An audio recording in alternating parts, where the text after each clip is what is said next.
What's up, YouTube? In this episode, we're ranking the top 3 German beers available in North America. Let's tune in. Our first beer is Jever. Originates in Friesland, Germany. Founded in 1848. And only contains 4.9% alcohol. Let's get into this. Oh, that got on me.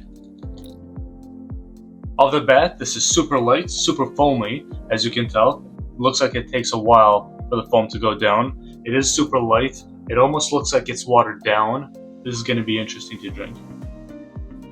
Okay, we give it about a minute for the foam to come down, and it really looks like it just went about halfway. So we're just going to go right into this as is. Off the bat, this is kind of bitter. It's not what you expect with such a light beer. The foam really does get in the way. It's really thin, but it is bitter, and off the bat you do taste the alcohol. It's pretty strong. On a ranking 1 to 5, I would probably give this beer a 2.5, just given that the fact that the bitterness still stays in your tongue even after a couple minutes. It's been about a minute and a half, maybe 2 minutes since I had my first sip, and you still taste bitterness. It stays on your tongue for such a long time. It's not a bad beer. It's just something you would have with pizza, maybe on a one-night occasion when you go out. It does look like it might get you tipsy pretty quick. The price may be justified given the size of the can and the strength of the beer. Personally, I don't know if I prefer this. Now, this is just my opinion. I'm sure many people would prefer this brand.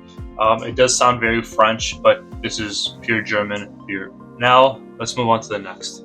Our next beer is the Hacker Schorr. This is the Munich-based beer. It does contain about 5% alcohol and founded in the 1400s. Let's crack this one open. Just off the bat, this beer is definitely a bit thicker. The foam is definitely a lot thicker as well. The smell,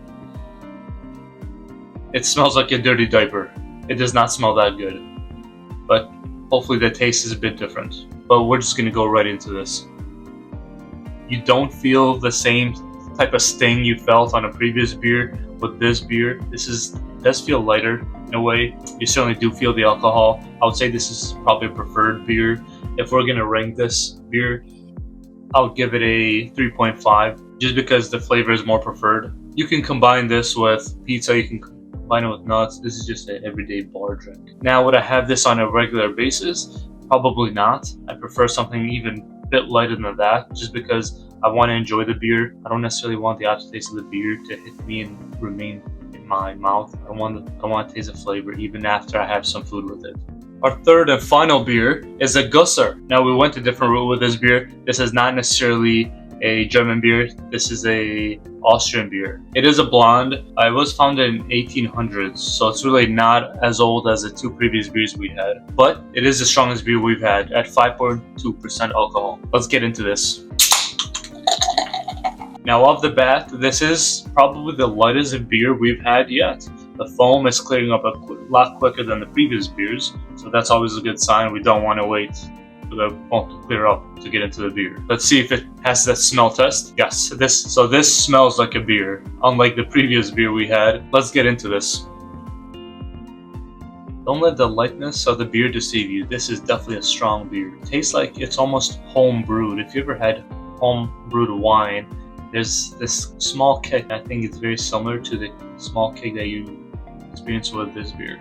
There's really no aftertaste to it. It's super light. And to rank this, I would say this is probably a 3.7. It definitely ranks ahead of the other 2 beers. Even though it's 5.2% alcohol, it really doesn't hit that strong. Overall, this is preferred. That concludes our reviews for this video. Thank you so much for watching, and please don't forget to like and subscribe. We'll see you on the next one.